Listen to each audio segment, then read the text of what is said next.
لله رب العالمين وبه نستعين على أمور الدنيا والدين إياك نعبد وإياك نستعين أشهد أن لا إله إلا الله وحده لا شريك له الملك الحق المبين وأشهد أن محمدا عبده ورسوله صادق الوعد الأمين اللهم صل على سيدنا ومولانا وحبيبنا وشافينا وقرة أعيننا محمد صلى الله عليه وسلم سيد الأنبياء والمرسلين وعلى آله وأصحابه وذريته ومن تبعهم بإحسان إلى يوم الدين أما بعد فيا عباد الله اتقوا الله رب العالمين واعبدوا الله مخلصين له الدين واعبدوا الله حتى يأتيكم اليقين اعلموا أنكم قادمون إلى الله ولتنظر نفس ما قدمت لغد واتقوا الله إن الله خبير بما تعملون وقد قال تعالى في القرآن الكريم أعوذ بالله من الشيطان الرجيم بسم الله الرحمن الرحيم كيف تكفرون بالله وكنتم أمواتا فأحياكم ثم يميتكم ثم يحييكم ثم إليه ترجعون وقال رسول الله صلى الله عليه وسلم من صلى علي مرة واحدة صلى الله عليه بها عشرة Ma'asyiral muslimin jamaah Jumat rahimakumullah. Marilah senantiasa kita meningkatkan iman dan takwa kita kepada Allah dengan sesungguh-sungguhnya iman, dengan sesungguh-sungguhnya takwa. Karena tidak ada orang yang semakin tinggi imannya kecuali semakin tinggi derajatnya di sisi Allah. Tidak ada orang yang semakin tinggi takwanya kecuali semakin mulia derajatnya di sisi Allah. Ma'asyiral muslimin rahimakumullah. Baginda Nabi sabdakan, Innallaha la yanzuru ila suwarikum wa la ajsamikum walakin yanzuru ila qulubikum wa a'malikum. Allah Subhanahu wa taala tidak memandang rupa kamu, ganteng cantiknya kamu, tidak memandang kekayaan kamu, walakin yanzuru ila qulubikum wa a'malikum. Tetapi Allah memandang hati kamu, memandang perbuatan dan amalan kamu. Ma'asyiral muslimin rahimakumullah. Dari hadis ini kita mesti mempersiapkan diri bagaimana hati kita ini bersih daripada keyakinan-keyakinan yang sesat, bersih dari sifat-sifat yang kotor, sifat-sifat yang tidak diridhoi oleh Allah. Karena hati ini adalah tempat pandangan Allah, tempat perhatian Allah kepada kita. Karena amalan-amalan zahir ini, perbuatan-perbuatan kita, pekerjaan-pekerjaan kita, apabila tidak dibarengi dengan sifat hati yang baik, maka juga tidak diterima oleh Allah. Berapa ayat di dalam Al-Quran yang begitu jelas bagaimana Allah tidak suka dengan perbuatan dan amalan yang kelihatan amalan ini adalah amalan agama, amalan yang baik, tetapi tidak dibarengi dengan hati yang baik, maka menjadi amalan yang tidak baik. Maka hadirin yang dimuliakan Allah, setiap amalan bagi Nabi mengingatkan innamal a'malu binniyat. Nilainya amalan tergantung dengannya. Pahala besar kecilnya amalan juga sangat bergantung dengan niat. Bahkan berapa banyak perbuatan-perbuatan kelihatannya di amal dunia, perbuatan yang kelihatannya amalan-amalan dunia, tetapi karena niatnya yang tulus, niat yang baik, maka amalan itu menjadi amalan akhirat. Maknanya amalan ini menjadi amal yang soleh, yang bisa kita rasakan pahalanya nanti kalau kita di akhirat. Begitu juga banyak amalan-amalan yang kelihatan amalan dunia, amalan agama, seperti sholat, zikir, baca Quran, sedekah. Tetapi karena niatnya itu buruk, niatnya tidak baik, maka amalan itu menjadi amalan yang tidak baik, menjadi amalan dunia saja. Maknanya tidak bisa kita rasakan nanti pahalanya di akhirat. Ma'asyiral muslimin rahimakumullah. Maka penting sekali, berapa banyak disindir oleh Allah Subhanahu wa taala orang yang sholat, tapi sholatnya ini tidak dibarengi dengan hati yang benar, hati yang ikhlas, hati yang tulus kepada Allah, hati yang khusyuk, bersih dari rasa pamer, bersih dari rasa sum'ah, sombong, takabur, ingin dipuji orang. Ma'asyiral muslimin, kita dengarkan ini ayat fawailul lil musallin, celakalah orang yang sholat. Bagaimana sholat ini amalan? Kurang baik apa amalan sholat?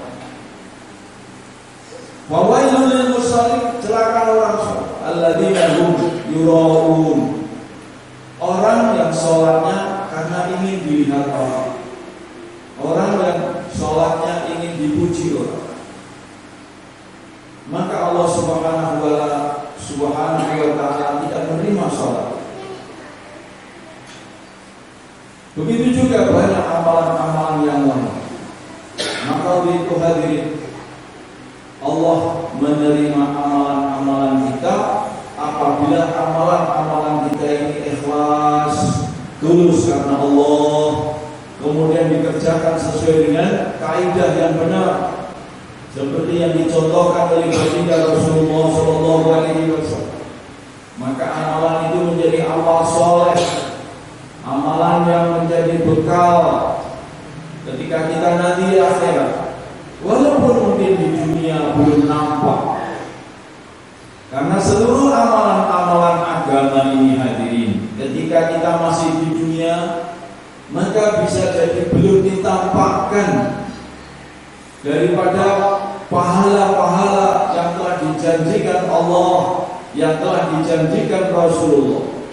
Tetapi ketika manusia ini sudah pindah dari dunia ke alam kubur, maka seluruh amalan akan ditampakkan di sana, pahalanya, siksaannya. Maka hadirin yang dimuliakan Allah, kalau kita beramal soleh kemudian belum mendapatkan pahala, bukan berarti tidak mendapatkan pahala. Memang dikatakan dalam satu hadis, sekecil-kecil pahala amal agama ini, maka dunia ini tidak bisa menampung daripada amalan. Karena sekecil-kecil amal agama lebih baik daripada dunia dan segala sesuatu. Di dunia belum ditampakkan. Maka untuk hadirin, orang yang beriman ini sangat bersungguh-sungguh sekali dengan amalan-amalan, dengan tindakan-tindakan, dengan ucapan-ucapannya. Sebagaimana ucapannya menjadi ucapan amal yang soleh, perbuatannya menjadi perbuatan amal soleh, tindakan-tindakannya menjadi amal jariah. Maka hadirin yang dimuliakan Allah Subhanahu wa taala, orang-orang yang tidak beriman mungkin menganggap orang-orang beriman ini bodoh, berbuat sesuatu kelihatannya menghabiskan waktu, menghabiskan tenaga, bahkan menghabiskan biaya. Ya betul. Kamu melihat sholat, melihat membaca Al-Quran, melihat sedekah seperti orang bodoh, hanya membuang-buang waktu, hanya membuang-buang duit. Hadirin yang dimuliakan, karena dunia ini adalah darul amal, tempatnya beramal, bukan darul jaza, bukan tempatnya pembalasan. Pembalasan yang sebenarnya adalah nanti setelah manusia pergi dari dunia kemudian ke akhirat. Maka akhirat itu pasti ada. Kenapa? Karena untuk membalas perbuatan manusia ketika di dunia. Siapa yang dulunya sabar, mengamalkan sesuai dengan arahan pimpinan kita baginda Rasulullah SAW, maka dia akan mendapatkan pahalanya, mendapatkan ganjarannya, kesabaran sebentar di dunia itu. Kemudian dia akan mendapatkan ma la ainun ra'at wala udhunun sami'at wala khatara ala qalbi bashar. Mendapatkan satu pahala, satu kenikmatan yang mata belum pernah melihat, telinga belum pernah mendengar, hati belum pernah terbesit, saking indahnya. Bagaimana tidak indah hari ini orang pertama kali masuk surga, maka begitu melihat pintu gerbangnya surga saja, maka orang ini akan terkagum-kagum, tertegun, diam selama 40 tahun tidak bisa bergerak, saking kagetnya, saking gumunnya. Seperti kita ketika melihat sesuatu yang selama ini belum terbayangkan, saking indahnya, saking bagusnya, mungkin kita akan terdetak jantung kita walaupun sedetik, 2 detik karena kaget. Tapi yang di akhirat nanti bukan detik, 2 detik, 40 tahun. Maka ini orang-orang yang tidak beriman dengan akhirat, mereka memang tidak mengadakan persiapan-persiapan untuk kehidupan akhiratnya. Mereka tidak mau mentaati perintah-perintah Allah. Mereka berbuat semaunya sendiri, berbuat sekehendak hatinya sendiri. Tetapi sebetulnya kalau manusia ini mau berpikir sedikit saja, seperti yang dikatakan orang-orang yang telah dimasukkan ke dalam neraka kemudian menyesal dan menangis, kemudian tangisannya ditulis di dalam Al-Quran supaya dibaca oleh manusia-manusia yang akan ke akhirat ini, yaitu kita semua. Dia katakan, la walau kuntu, ya Allah, dikatakan di dalam satu ayat di dalam Al-Quran, lau kunna nasma'u aw na'qilu ma kunna fi ashabis sama. Lau kunna nasma'u, kalau seandainya saya di dunia dulu saya mau mendengar informasi yang disampaikan oleh Rasulullah lewat dakwah-dakwah, lewat ta'lim-ta'limnya, lewat kajiannya yang disampaikan oleh para pewaris, para ulama, para ustaz, di mimbar-mimbar, di podium, di pengajian-pengajian, menyampaikan informasi yang disampaikan oleh Rasulullah, utusan Allah, disampaikan kepada manusia supaya ada persiapan untuk kehidupan yang akan datang. Maka terus menangis menyesali, lau kunna nasma'u, seandainya saya dulu di dunia mau mendengar sebentar saja, au naqilu, kemudian berpikir sebentar saja, ma kunna fi ashabis sa'id, pastilah aku tidak akan masuk ke dalam neraka saya.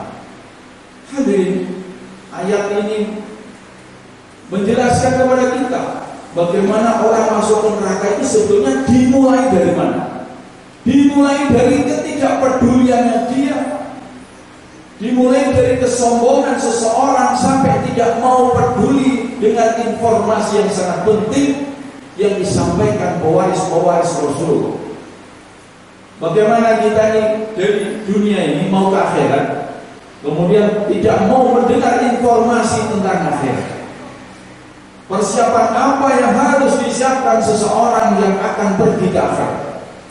Sungguh tidak bijaksana apabila seseorang akan pergi ke Jakarta, kemudian dia tidak tahu persiapan apa yang harus disiapkan untuk orang yang pergi ke Jakarta. Mestinya dia harus tahu dia naik bis apa, tiketnya berapa, kemudian nanti terminal turun di mana, kemudian di sana menemui siapa.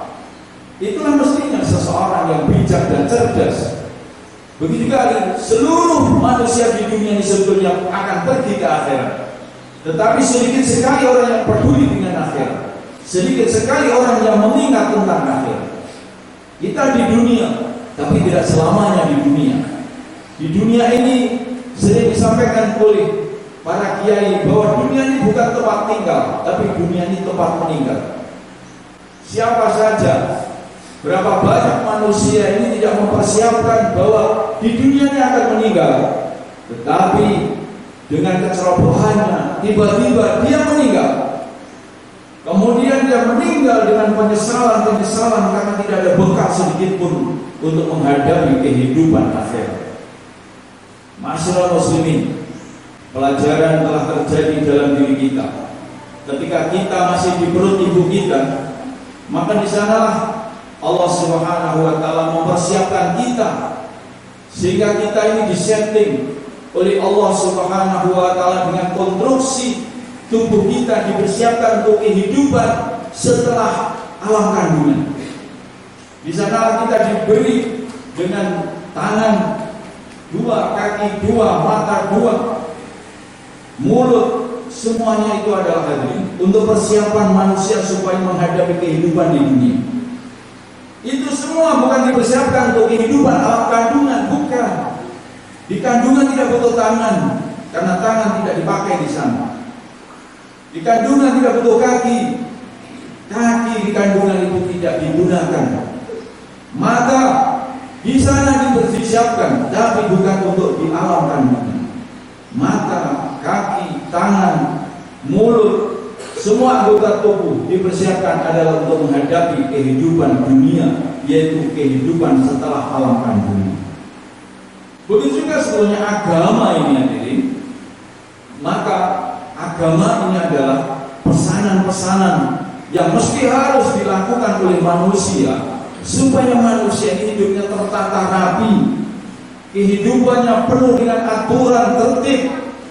Karena manusia ini kalau hidupnya tidak pakai aturan, maka akan mengganggu orang lain, mengganggu tetangganya, mengganggu saudaranya, mengganggu kehidupan orang lain. Maka perlu aturan namanya agama, supaya manusia tidak merugikan orang lain, supaya manusia tidak berbuat jahat.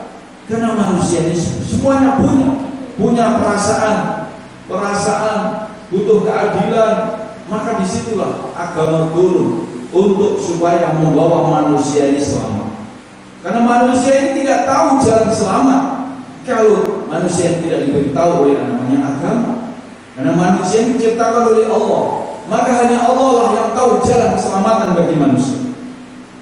Maka Allah SWT mengajak berpikir kepada kita, kaifa takfuruna billah wa kuntum amwata. Bagaimana kamu tidak percaya kepada Allah sedangkan kamu dulunya itu adalah barang mati. Kita semua adalah dulunya barang mati. Amwata, barang mati, mungkin dari tanah, min turab, dari tanah dimakan oleh ayah kita, kemudian menjadi setetes air hina, setetes air mani, kemudian masuk ke alam kandungan, kemudian menjadi kita, menjadi calon manusia ini. Kaifa takfuruna billah wa kuntum amwata fa ahyakum. Kamu dulu asalnya barang mati, kemudian Allah menghidupkan kamu jadi manusia. Ayumitukum, kemudian Allah mematikan lagi kepada kamu semua. Tsumma yuhyikum, setelah mati dihidupkan lagi, yaitu bangun dari kubur. Tsumma ilaihi turja'un, kemudian semuanya kembali kepada Allah. Maka hadirin yang dimuliakan Allah SWT, sepintar apapun, sepandai apapun kita, tanpa agama, tanpa hidayah dari Allah, tidak akan menemukan kebenaran, tidak akan menemukan jalan keselamatan. baik di dunia maupun di akhirat. Karena yang tahu keselamatan hanyalah yang memberi selamat, hanyalah yang maha selamat, yaitu Allah Subhanahu wa Ta'ala. Dan manusia juga tidak akan menemukan jalan kebahagiaan kecuali mengikuti jalan yang diberitahukan oleh Allah lewat Rasulullah Sallallahu Alaihi Wasallam. Maka hadirin, marilah kita sungguh-sungguh dalam mengamalkan agama, karena tidak ada orang yang diuntungkan dalam mengamalkan agama kecuali kita sendiri, dan tidak ada orang yang paling dirugikan di dalam kehidupan ini kecuali orang yang meninggalkan amal agama, karena dialah yang akan mendapatkan kecelakaan, penderitaan, kegagalan di dunia dan di akhirat. Jangan sampai kita ini menyesal nanti di akhirat menjadi orang-orang yang sadar tapi sudah terlambat di akhirat. Janganlah kita ini menjadi orang yang bodoh. Karena apa? Sebenarnya kita punya warisan di surga, kita punya hak di surga, tetapi hak itu tidak kita ambil karena kecerobohan kita, karena tidak mau amal agama kita, sehingga hak kita masuk surga akhirnya ditutup, menjadi kita harus memasuki ke dalam neraka. Maka untuk itu hadirin, marilah kita ini semakin cerdas, semakin pintar, semakin bijak, sehingga kita ini betul-betul bisa membagi waktu kita, betul-betul bisa bermanfaat hidup kita yang tidak lama di dunia ini, sehingga kita ini hidupnya akhirnya mendapatkan ridhonya Allah Subhanahu wa Ta'ala, kemudian nanti semuanya diakui oleh umatnya baginda Rasulullah SAW, masuk surga bersama Rasulullah SAW. Jalan Allah wa yakum minal faizin al-aminin wa adkhalna fi suratil muttaqin. A'udzu billahi minasy syaithanir rajim. Bismillahir rahmanir rahim. Wal 'asri innal insana lafi khusrin illa alladziina aamanu wa 'amilus shalihati wa tawassaw bil haqqi wa tawassaw bis sabr wa qul rabbighfir warham wa anta khairur rahimin.